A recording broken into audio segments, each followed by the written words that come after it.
Hi everybody. Tenant compliant aircon thermostat blinking.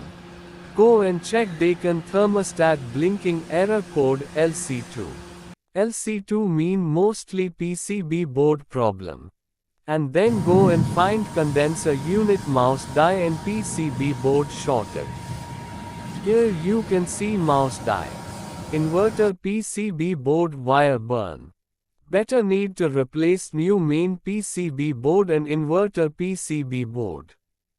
Now, we dismantle old PCB board and replaced new main PCB and inverter PCB.